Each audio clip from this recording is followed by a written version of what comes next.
Hi viewers, welcome back to the channel amazing food recipes Telugu. ఇవాళ recipe మునగాకు fry. మునగాకులో vitamin A, vitamin C పుష్కలంగా ఉంటుందండి. వేరే ఏ ఆకుకూరల్లోనూ ఇంత అధికంగా కాల్షియం కానీ, ఐరన్ కానీ, ఫాస్ఫరస్ కానీ మనకు దొరకదండి. అది మునగాకులో అయితే పుష్కలంగా దొరుకుతుంది. ఈ మునగాకుని వారంలో ఒకసారైనా మనం తినే ఆహారంలో ఉండేలా చూసుకోండి. ఈ మునగాకు తీసుకోవడం వల్ల నడుము నొప్పి, మోకాలు నొప్పుల నుంచి బయటపడవచ్చు. అంతేకాకుండా షుగర్ వ్యాధి ఉన్న వాళ్ళకి ఇది ఒక మంచి ఔషధంగా చెప్పవచ్చు. ఇలా చెప్పుకుంటూ పోతే ఎన్నో ఆరోగ్య ప్రయోజనాలు ఉన్నాయి. అలాంటి ఆరోగ్య ప్రయోజనాలు ఉన్న ఈ మునగాకుని ఎలా తయారు చేసుకోవాలో చూద్దాం రండి. ముందుగా గుప్పెడు వేరుశనగ గింజల్ని తీసుకొని వేయించుకొని చల్లారిన తర్వాత ఇలా మిక్సీకి పట్టుకోవాలి. అందులో 4-5 వెల్లుల్లి రెబ్బల్ని వేసుకొని మిక్సీ పట్టుకోండి. చూస్తున్నారు కదా, మరీ నున్నగా చేసుకోవద్దండి, ఒక ముక్కలుగా చేసుకుంటే సరిపోతుంది. తర్వాత నేనైతే ఒక కట్టు మునగాకు తీసుకొని బాగా వాష్ చేసుకొని ఒక 2 to 3 times వాష్ చేసి పక్కన పెట్టుకున్నాను. ఇప్పుడు స్టవ్ ఆన్ చేసుకొని ఒక ప్యాన్ పెట్టుకొని హై ఫ్లేమ్లో పెట్టుకోండి. కొద్దిగా వాటర్ వేసుకొని, చూస్తున్నారు కదా, ఒక పావు గ్లాస్ వాటర్ వేసుకొని కొద్దిగా ఉప్పు వేసుకోండి.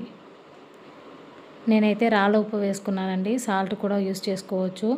రాళ్ళ ఉప్పు వేసుకున్నారంటే వాటర్లో బాగా ఈ ఉప్పు కరిగేంత వరకు బాగా గరిటతో కలిపిన తర్వాత మనం వాష్ చేసి పెట్టుకున్న మునగాకు ఉంది కదా, ఆ మునగాకుని ఈ వాటర్లో వేసుకొని బాగా ఫ్రై చేసుకోవాలి.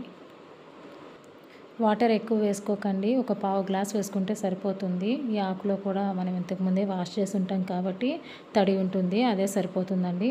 పావు గ్లాస్ వేసుకోండి. ఇందులో సాల్ట్ మాత్రం జాగ్రత్తగా వేసుకోవాలండి, ఎందుకంటే ఆకు స్టార్టింగ్ మనకు చూడడానికి ఎక్కువగానే కనిపిస్తుంది. ఇలా ఫ్రై చేసిన తర్వాత ఆకంతా తక్కువైపోతుంది కదండి, మీకు మామూలుగానే తెలిసి ఉంటుంది కదా.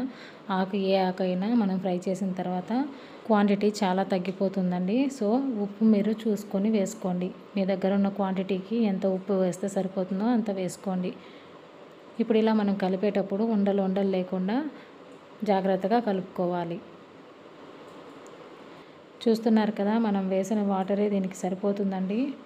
మనం ఎంత వేసామో అంత వాటర్ ఇంకా అలానే ఉంది, అంటే మనకు ఆకులో నుంచి కూడా వాటర్ వస్తుంది కాబట్టి మనం ఎక్కువ వాటర్ వేసుకోకూడదు. చూస్తున్నారు కదా, ఇలా ఫ్రై చేస్తూ ఉంటే ఇందులో ఉన్న వాటర్ అంతా ఇంకిపోతుందండి, ఆకు కూడా ఉడికిపోతుంది. చూడండి, ఆకు ఉడికినట్లు కనిపిస్తుంది కదా. మీకు ఒకవేళ ఉడికిందా లేదా చూడాలనిపిస్తే కొద్దిగా ఆకు తీసుకొని తిని చూడండి. మనం చేతితో ప్రెస్ చేసామంటే తెలియదండి, ఆకు కొద్దిగా తిని చూసామంటే మనకు ఆకు ఉడికిందా లేదో ఒక ఐడియా వస్తుంది. ఇప్పుడు ఈ ఆకుని ఒక బౌల్లోకి ట్రాన్స్ఫర్ చేసుకోండి. ఇప్పుడు అదే ప్యాన్లో కొద్దిగా ఆయిల్ వేసుకొని, ఆయిల్ కొద్దిగా హీట్ అయ్యాక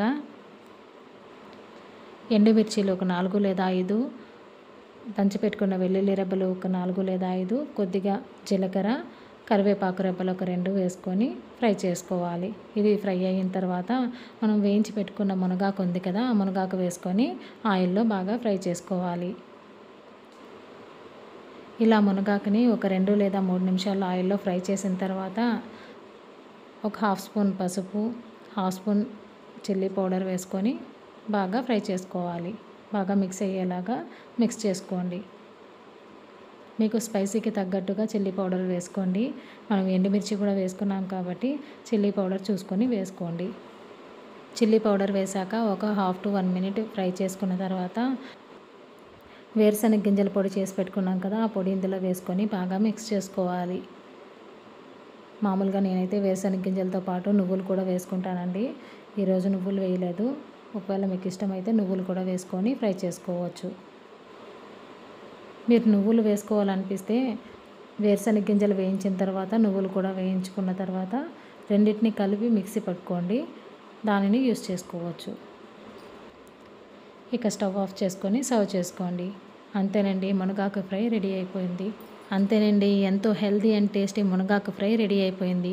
ఈ రెసిపీ కానీ మీకు నచ్చినట్లయితే మీరు ఒకసారి ట్రై చేసి చూడండి. ఇంకెందుకు ఆలస్యం, ఇలాంటి మరిన్ని రెసిపీస్ తెలుసుకోవాలనుకుంటే please like and subscribe my channel. ఇలాంటి మరిన్ని రెసిపీస్ కోసం పక్కనే ఉన్న బెల్ ఐకాన్ని క్లిక్ చేయండి. Thank you.